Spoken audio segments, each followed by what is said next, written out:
Ma'am, can I read? Yes, class 7 आज हम अपनी बसंत की पुस्तक से पाठ 12 कंचा पढ़ेंगे। तो बच्चों, इस पाठ 12 कंचा के लेखक कौन है, जल्दी बताएंगे आप सब। पाठ 12 कंचा के लेखक टी पद्मनाभन। Yes, right. इसमें छोटे से बच्चे जैसे जैसे आप लोग है ना छोटे बच्चे, वैसे ही एक छोटे से बच्चे की कहानी है। और छोटे बच्चों को अपनी अपनी खेल जो वो खेलते हैं उन चीजों को देखकर वो कैसे अट्रैक्ट होते हैं और उनका ध्यान कैसे उधर ज्यादा से ज्यादा जाने लग जाता है, उसी बारे में बताया कि जो इसमें एक छोटा सा बच्चा है, वो उसको कंचे कांच की जो गोलियां होती है वो उसको बड़ी पसंद आती हैं। और वो जब दुकान पर जाता है एक कुछ टॉफी या कुछ ऐसे लेने के लिए, तो उसका ध्यान उस कांच के जार में रखा हुआ कंचों के ऊपर चला जाता है और वो वहीं पर खड़े खड़े ही उन कंचों के बारे में सोचने लग जाता है कि कैसे कंचे लग रहे हैं, कितने बड़े हैं ये कंचे, मैं सारा अगर ले लूंगा तो अपने दोस्तों को दिखाऊंगा, उनके साथ खेलूंगा। तो वो सारी बातें ऐसे से करता है और अंत में क्या होता है कि उस दिन उसके पापा ने उसको फीस जमा करने के लिए पैसे दिए होते हैं और फिर वो उन फीस जमा करने वाले पैसों से उसने सारे कंचे खरीद लेता है। बल्कि दुकानदार को भी लगता है कि अरे इतने पैसों में कोई कंचे खरीदता है ना, क्योंकि कंचे तो कोई 1 पैसे 2 पैसे में 2-4 कंचे खरीदता है और उसने बहुत सारे कंचे खरीद लिए। तो फिर उसको लगा कि हो सकता है सब बच्चों ने मिलके पैसे इकट्ठे किए होंगे और फिर ये एक बच्चा को दिया होगा कि तुम खरीद लेना, तो इसलिए ये खरीद रहा है, इसलिए दुकानदार ने उसको उतने सारे कंचे दे दिए। और अंत में किस तरह से वो बच्चा जो है छुट्टी के टाइम पर अपने बैग में कंचों को रखते हुए और उनको सोचते खेलते हुए घर आता है और अपनी मम्मी को जब बताता है ये बात, तो उसकी मम्मी भी उसकी मासूमियत पर एकदम हैरान हो जाती है कि किस तरह से इसने ऐसा काम किया। और फिर उसको याद आता है कि मैं किसके साथ खेलूंगा, उसकी एक छोटी बहन होती है जो अभी दुनिया में नहीं रहती है। तो वो सब सोच करके वो रोने लग जाता है ना, कि अब मैं किसके साथ खेलूंगा। और उसको उसकी मम्मी की बात सुन करके थोड़ा सा दुख भी लगता है, लेकिन फिर उसकी मम्मी उसको प्यार से समझाती है और फिर वो आगे। तो अब आइए चलिए रीड करिए कंचा चैप्टर, टी पद्मनाभन द्वारा लिखा हुआ ये चैप्टर। ये अभिज्ञान पढ़ो। वेरी गुड, पहली बार अभिज्ञान हैंड रेज कर रहा है। वह नीम के पेड़ों की घनी छांव से होता हुआ सियार की कहानी का मजा लेता आ रहा था। हिलते डुलते उसका बस्ता दोनों तरफ झूमता खनकता था। स्लेट कभी छोटी शीशी से टकराती तो कभी पेंसिल से, जो वे सब उस बस्ते के अंदर टकरा रहे थे। मगर वह ना कुछ सुन रहा था ना कुछ देख रहा था।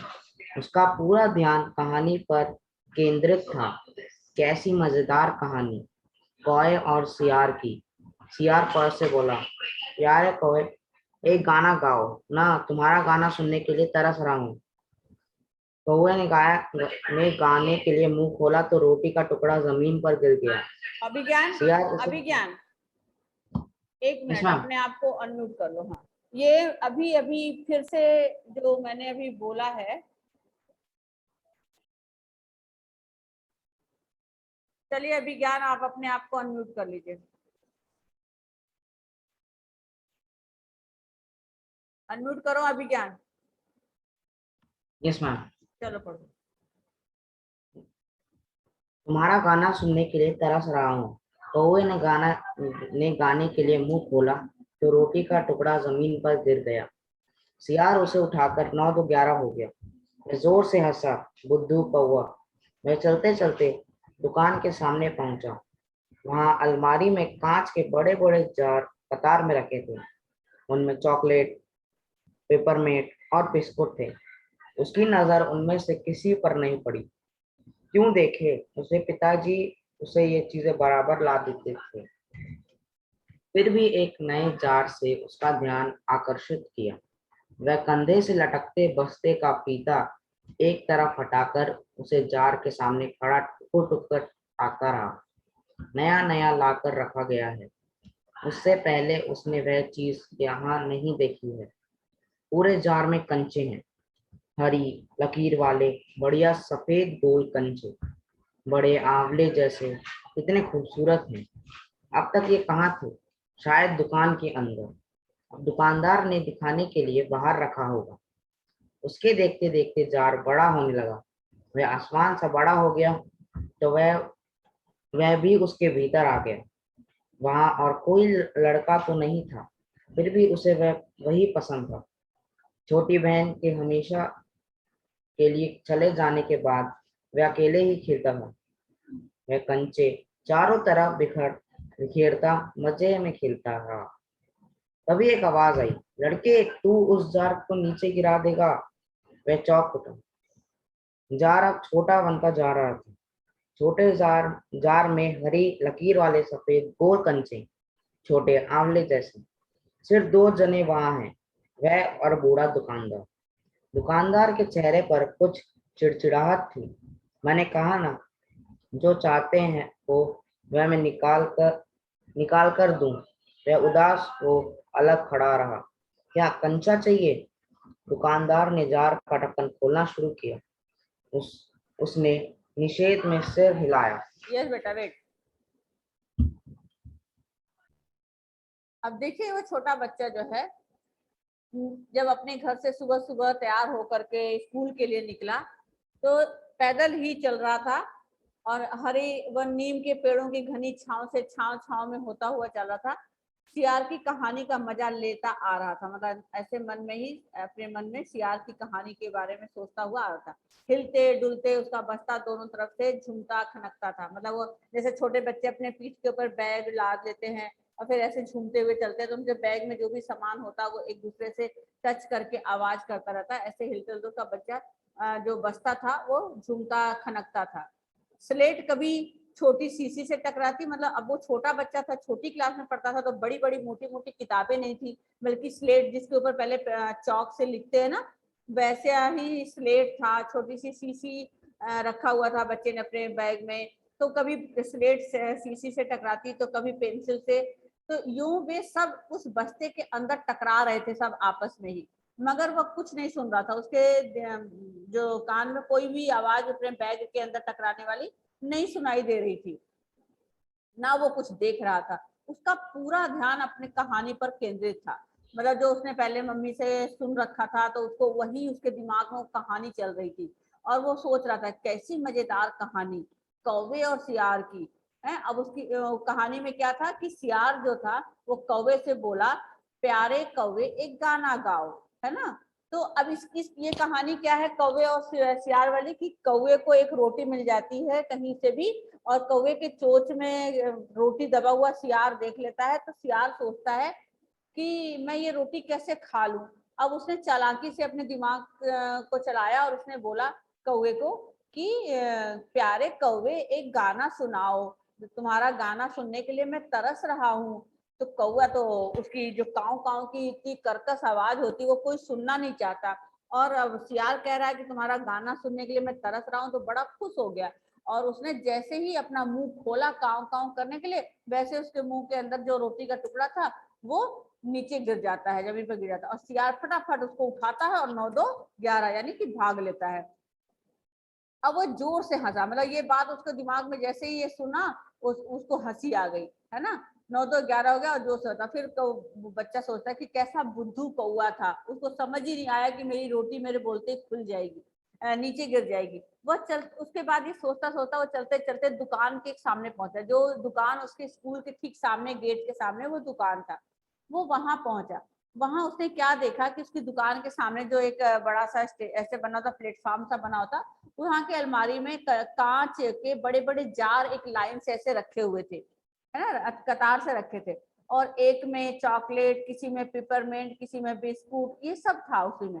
पर उस छोटे बच्चे का जो है उन सारे किसी भी चीजों पर उसकी नजर नहीं गई, बल्कि उसकी नजर उन सारे जारों में से एक जार पर पड़ी। और उसमें क्या उसने देखा, और वो क्यों नहीं पड़ी, क्योंकि वो घर से ये सब चीजें खूब खाता पीता था। उसके पापा जो है उसके लिए हमेशा बिस्किट, चॉकलेट, टॉफी, पेपर, जो भी मतलब खाने की चीजें अच्छी अच्छी होती थी, उसके पापा हमेशा घर में ये सब चीजें उसके लिए लाते रहते थे और वो खाता रहता था। इसलिए उनको उन चीजों को देखकर कोई लालच मन में नहीं आ रहा था, है ना। लेकिन उसकी नजर एक जार पर जाके अटक गई, है ना। और वह कंधे से लटकते बस्ते का फीता एक तरफ से हटा करके उस जार के सामने ऐसे टुकुर टुकुर देखने लगा एकदम ध्यान से, है ना। अब उस जार में जो है उसको क्या दिखाई दिया, कांच की छोटी छोटी गोलियां, ठीक है। उसको लग रहा था पहले तो ये यहाँ पर नहीं रखी हुई थी, लगता है ये नया नया लाकर रखा गया है, इससे पहले तो वो चीज यहाँ उसने कभी देखी ही नहीं। पूरे जार में कंचे हैं, हरी लकीर वाले बढ़िया सफेद गोल कंचे, बड़े बड़े आंवले जैसे, कितने खूबसूरत लग रहे हैं, लगते हैं ना ये कांच के। देखो ये गोलियां जो दिख रही है आपको, जब आप ध्यान से देखो कांच की इतनी सुंदर इसके अंदर लकीरें बनी हुई हैं, तो बहुत सुंदर लगते हैं, तो उसको जो भी बहुत खूबसूरत लग रहे थे।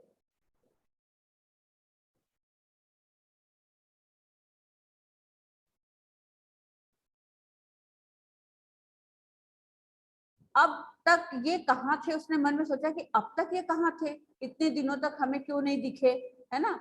शायद दुकान के अंदर दुकानदार ने छुपा के रखे होंगे, अब दुकानदार के मन में आया होगा, इसलिए जो है दिखाने के लिए इसने बाहर रख दिया होगा। उसको अभी वो देख ही रहा था ऐसे ध्यान ध्यान से, बस उसकी कल्पना में वो जार बड़ा होने लग गया। सचमुच का जार थोड़ी बड़ा होता है, जार तो जैसे का तैसे रहेगा, लेकिन उसकी कल्पना में वो जार इतना बड़ा से इतना बड़ा इतना बड़ा इतना बड़ा बड़ा होने लगा, ठीक है। वह आसमान से भी बड़ा हो गया, उसकी कल्पना में वो जार जो है आसमान से भी बड़ा हो गया। तो अब वो उसको क्या लगा कि वो खुद उस जार के अंदर चला गया, भीतर आ गया, और वहां कोई और दूसरा लड़का नहीं था, फिर भी उसे वहां वही पसंद था, मतलब वहां पर अकेले रहना अच्छा लग रहा था। क्यों? क्योंकि घर में भी जो उसकी छोटी बहन थी पहले, वो किसी कारण से हमेशा के लिए वो उसका निधन हो गया था, मतलब अब नहीं थी, तो उसके चले जाने के कारण वो हमेशा अकेले ही खेलता रहता था, इसलिए उसको अकेले रहना अच्छा लग रहा था उस जार के अंदर। चारों तरफ कंचे बिखेरता और खेलता, इधर भी फेंकता इधर भी गिराता, ऐसे करके खेलता। तभी अभी वो अपनी कल्पना में गोते खा रहा था, मजे ले रहा था, तभी क्या हुआ, एक आवाज आई। आवाज किसकी थी? दुकानदार की थी। दुकानदार ने कहा, लड़के तू जार को गिरा देगा क्या? अब भाई वो एकदम इतना ध्यान में मग्न उस कांच के जार में घुस गया था कि दुकानदार को लगा ये कांच की चीज है, अगर इसने टच किया या कुछ हुआ तो गिर के टूट जाएगा, तो मेरा नुकसान होगा, इसलिए उसने कहा, लड़के तू जार को नीचे गिरा देगा क्या? तभी उसकी बात सुनकर दुकानदार को एकदम से चौंक उठा।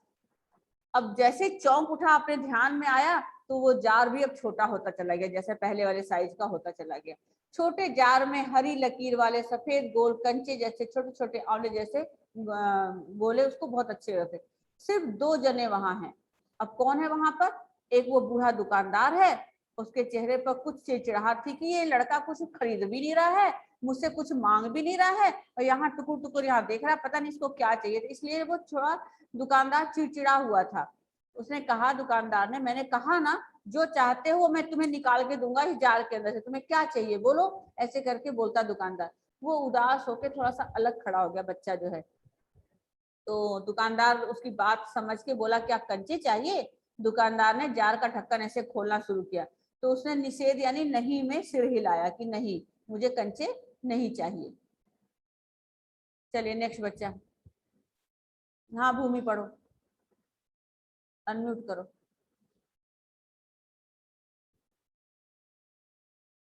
Yes ma'am. तो फिर सवाल खूब रहा, क्या उसे कंचा चाहिए? क्या चाहिए उसे खुद मालूम नहीं है। जो भी हो, उसे कंचे को छूकर देखा। जार को छूने पर कंचे का स्पर्श करने का एहसास हुआ। अगर वह चाहता तो कंचा ले सकता था, लिया होता तो। स्कूल की घंटी सुनकर वह बस्ता थामे हुए दौड़ पड़ा। देर से पहुंचने वाले लड़कों को पीछे बैठना पड़ता था।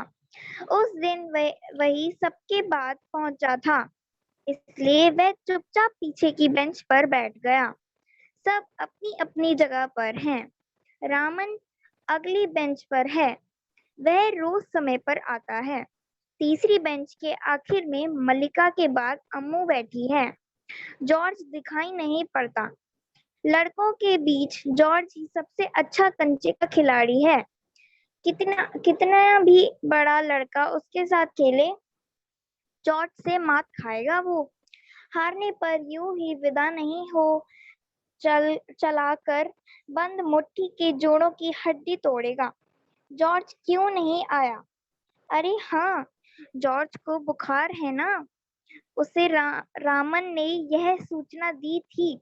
उसने मलिका को सब बताया था। जॉर्ज का घर रामन के घर की रास्ते में पड़ता है। अप्पू कक्षा की तरफ ध्यान नहीं दे रहा है। मास्टर जी, उसने हड़बड़ी से पुस्तक खोलकर सामने रख ली। रेलगाड़ी का सबक था। रेलगाड़ी रेलगाड़ी पृष्ठ 37। घर पर उसने यह पाठ पढ़ लिया है। मास्टर जी बीच बीच में बेंच से मेज ठोकते हुए ऊंची आवाज में कह रहे थे, बच्चों, तुम में से कई ने रेलगाड़ी देखी होगी। उसे भाप की गाड़ी भी कहते हैं क्योंकि उसका यंत्र भाप की शक्ति से ही चलता है। भाप का मतलब पानी से निकलती भाप से है। तुम लोगों के घरों में चूल्हे में भी। अप्पू ने भी सोचा, रेलगाड़ी? उसने रेलगाड़ी देखी है। छुक छुक, यही रेलगाड़ी है। वह भाप की भी गाड़ी का मतलब। मास्टर जी की आवाज अब कम ऊंची थी। वह रेलगाड़ी के हर एक हिस्से के बारे में समझा रहे थे। पानी रखने के लिए खास जगह है। इसे अंग्रेजी में बॉयलर कहते हैं। यह लोहे का बड़ा पीपा है। लोहे का एक बड़ा कांच का जार। उसमें हरी लकीर वाले सफेद गोल कंचे, बड़े आंवले जैसे। जॉर्ज जब अच्छा होकर आ जाएगा तब उससे कहेगा। उस समय जॉर्ज कितना खुश होगा। सिर्फ वे दोनों खेलेंगे और किसी को साथ खेलने नहीं देंगे। उसके चेहरे पर चौक का टुकड़ा आ गिरा। अनुभव के कारण वह उठकर खड़ा हो गया। मास्टर जी गुस्से में हैं। अरे, तू इधर क्या कर रहा है? उसका दम घुट रहा था। बोल।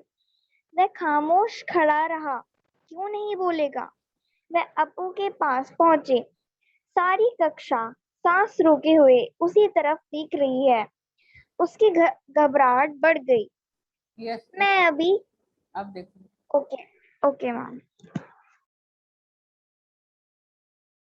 अब बच्चों, जैसे ही दुकानदार ने ये बात पूछी कि खोलना शुरू किया, उसने ना कि सिर हिलाया अपना कि नहीं मुझे नहीं चाहिए, तो फिर दुकानदार ने कहा, तो फिर सवाल खूब रहा, क्या उसे कंचा चाहिए, क्या चाहिए। अब उसने अपने मन में सोचने लगा कि हाँ, ये सवाल जो दुकानदार ने कहा है कि क्या उसे कंचा चाहिए, तो सच में क्या चाहिए उसे खुद ही नहीं मालूम था, क्योंकि उसने ऐसा सोचा नहीं था।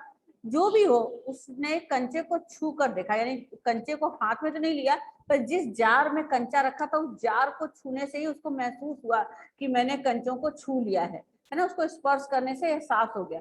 अगर वो चाहता तो वो कंचा ले सकता था। लिया होता तो क्या होता, ऐसा अपने मन में सोचा था कि अगर वो कंचा ले लिया होता तो फिर तभी उसको स्कूल में घंटी बजने की आवाज सुनाई दी। वो जल्दी जल्दी जो है अपना बस्ता थामे हुए दौड़ पड़ा। देर से जब उस क्लास में कोई भी बच्चा देर से पहुंचता है तो अपनी क्लास में सबसे पीछे जो जगह मिलती है वहां जाकर के उसको बैठना पड़ता है। उस दिन वो सबसे लेट पहुंचा था क्योंकि सब बच्चे पहले से स्कूल में आ चुके थे, इसलिए वो चुपचाप जाकर के पीछे की बेंच पर बैठ गया। अब सब अपनी अपनी जगह पर बैठे हुए हैं। वो देख रहा था वहां पीछे से बैठे हुए कि जो उसकी क्लास में पढ़ने वाला रामन नाम का लड़का है वो पहली अगली बेंच पर बैठा है। रोज वो बच्चा समय पर आता है, इसलिए वो पहली बेंच पर ही बैठता है। तीसरी बेंच के आखिरी में एक मलिका नाम की लड़की बैठी है, उसके बाद अम्मू नाम बैठी हुई है। जॉर्ज दिखाई नहीं पड़ रहा क्योंकि वो उसका फ्रेंड है, अप्पू का फ्रेंड है। जो बच्चा छोटा है जो ये कंचों के बारे में सोच रहा है उसका नाम अप्पू है। तो अप्पू का जो दोस्त है वो जॉर्ज है। लड़कों के बीच में उसको जॉर्ज ही सबसे अच्छा कंचे का खिलाड़ी लगता था और वो सोचता था कि कितना बड़ा, चाहे उसके साथ बड़ी बड़ी क्लास में पढ़ने वाले लड़के भी अगर उसके साथ कंचे खेलने लग जाते हैं तो भी जॉर्ज उनको मात दे जाता है, मतलब कि उनको हरा देता है। और हारने पर उनको ऐसे नहीं छोड़ देता कि जाओ अच्छा ठीक है हार गए तो कोई बात नहीं। हारने पर वही उनको विदा नहीं होने देता। हारे हुए को वो अपनी बंद मुट्ठी से जमीन पर रखनी होती थी। तब जॉर्ज कंचा चलाकर बंद मुट्ठी के जोड़ों को हड्डी से तोड़ेगा, मतलब कि सबको अपनी मुट्ठी, हाथ की मुट्ठी ऐसे बना के नीचे जमीन पर रखना होता था, जैसे यहाँ रख लिया ऐसे, और फिर वो उसको ऐसे तोड़ता था, मतलब मारता था। उसके हाथ में कंचे भरे होते थे ऐसे मुट्ठी के अंदर, और उसके बाद वो मारता था, फिर ऐसे हाथ से खुले गए थे सारी कंचे बाहर, है ना। फिर उसके मन में आता है कि वो क्यों नहीं आया, जज क्यों नहीं आया। अरे हाँ, फिर उसको याद आता है कि उसको तो बुखार है, क्योंकि उसने रामन ने उसको ये सूचना दी थी, और उसने ये सारी बातें मल्लिका को बताया था कि क्यों जॉर्ज के घर के सामने ही उसका रास्ता पड़ता है। रामन जाता अपने घर तो रास्ते में ही जॉर्ज का घर भी पड़ता है, तो उसको पता है कि उसको बुखार है, इसलिए उसने आके स्कूल में मल्लिका को बता दिया था। अप्पू कक्षा की तरफ ध्यान नहीं दे रहा था, उसका सारा ध्यान कंचों में था। वो क्लास में टीचर क्या पढ़ा रहा है उसका कोई ध्यान नहीं था। मास्टर जी, उसने हड़बड़ी में पुस्तक खोली, सामने देखा कि मास्टर जी खड़े हैं, तो उसने जल्दी से अपनी किताब खोल के सामने रख ली। उस पाठ में जो है रेलगाड़ी का पाठ पढ़ाना था, पाठ का टॉपिक था रेलगाड़ी। रेलगाड़ी रेलगाड़ी, अच्छा, पृष्ठ 37, जैसे कि आप लोगों को बोलते हैं ना कि पेज नंबर ये पर आप खोलिए, चैप्टर नंबर ये ऐसे खोलिए, तो पेज पृष्ठ संख्या 37 थी। घर पर उसने इस पाठ को अपने आप से पढ़ लिया था। मास्टर जी बीच बीच में अपने टेबल के ऊपर जैसे नहीं डंडे ठोकते टीचर्स, वैसे बेंच पर अपने डंडे बजा रहे थे, ठोकते हुए थे, और ऊंची आवाज में कह रहे थे, बच्चों तुम में से किसी ने रेलगाड़ी देखी होगी, कईयों ने देखी होगी। उसे भाप की गाड़ी भी बोलते हैं, क्योंकि आज के टाइम में तो इलेक्ट्रिक चलती है, लेकिन पहले जब रेलगाड़ी बनी थी तो वो भाप से ही चलती थी, है ना। उसे भाप की गाड़ी भी कहते हैं, क्योंकि उसका यंत्र भाप की शक्ति से ही चलता है। भाप का मतलब पानी से निकली हुई भाप से है। तुम लोगों के घरों के चूल्हे भी, जो घर में खाना बनते हैं उसके ऊपर अगर आप पतीला रख दो पानी का, उसके ऊपर ढक्कन रख दो, तो वो भाप से ढक्कन भी उठने लगता है, उतनी ताकत होती है उसके अंदर, है ना। ये तो अप्पू ने भी सोचा रेलगाड़ी, उसने रेलगाड़ी देखी तो है, छुप छुप यही रेलगाड़ी है। वह भाप की भी गाड़ी का मतलब समझ रहा था कि हाँ ये भाप की गाड़ी कहलाती है। मास्टर जी की आवाज अब उसको कम सुनाई देने लगी, क्योंकि फिर से उसका ध्यान जो है कंचों में पहुंच गया। अब उसको टीचर क्या बोल रहा है उसको समझ में नहीं आ रहा। वो रेलगाड़ी, जो मास्टर जी थे वो रेलगाड़ी के हर हिस्से के बारे में एक एक चीज को समझा रहे थे कि पानी रखने की एक खास जगह होती है उसमें, उसको अंग्रेजी में बॉयलर कहते हैं, ये लोहे का एक बड़ा सा पीपा होता है, ठीक है। अब उसको ये सब कुछ सुनाई नहीं दे रहा था कि क्या बोल रहे हैं मास्टर जी, उसको तो बस लोहे का एक बड़ा कांच का जार दिखाई दे रहा था, लोहे का एक बड़ा कांच का जार, उसमें हरी लकीर वाले सफेद गोल कंचे आंवले जैसे। और फिर उसको लग रहा था जॉर्ज जब अच्छा होकर के स्कूल आएगा तो वो उससे कहेगा, और उस समय उसको कितना खुशी मिलेगी, वो बहुत खुश होगा जब मैं उसको कंचों के बारे में बताऊंगा। फिर क्या होगा, फिर वो दोनों ही खेलेंगे और किसी को भी अपने साथ खेलने नहीं देंगे। उस तभी जो है वो अपने इन्हीं सब सपनों में खोया हुआ था और अपने दिमाग में कंचे कंचे सोच रहा था। तभी टीचर का ध्यान उसकी तरफ जाता है और टीचर जो है उसके चेहरे पर एक छोटा सा चाक का टुकड़ा तोड़ करके फेंकते हैं, तो उसको एकदम चौंक जाता है और लगता है कि सर ने मुझे देख लिया, टीचर ने, और वो एकदम से उठ करके खड़ा हो जाता है। मास्टर जी गुस्से में उससे बोलते हैं, अरे तू उधर क्या कर रहा है, वहां पर क्या कर रहे हो। तो उसको एकदम घबराहट से होने लगी, क्योंकि उसका ध्यान तो कंचों में बैठा हुआ था, उसका दम घुट रहा था। बोल, वह खामोश खड़ा रहा चुपचाप, क्योंकि उसको कुछ सुनाई नहीं था जो टीचर ने कहा था, वो क्या बोलेगा। वे अप्पू के पास जाके पहुंच गए टीचर। सारी कक्षा जो है अब अपनी सांस रोके उसकी तरफ देखने लगी कि अब टीचर इसको क्या कहने वाले हैं और ये बदले में क्या बोलने वाला है। और अप्पू की भी घबराहट एकदम से बढ़ गई कि अब तो हमें डांट पड़ने वाली है। नेक्स्ट बच्चा, वंश पढ़ो।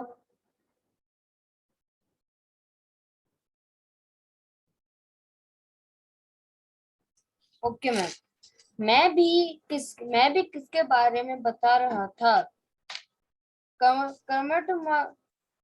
कर्मठ मास्टर जी उस लड़के का चेहरा देखकर समझ गए कि उसके मन में कुछ है। शायद उसने पाठ पर ध्यान दिया भी हो।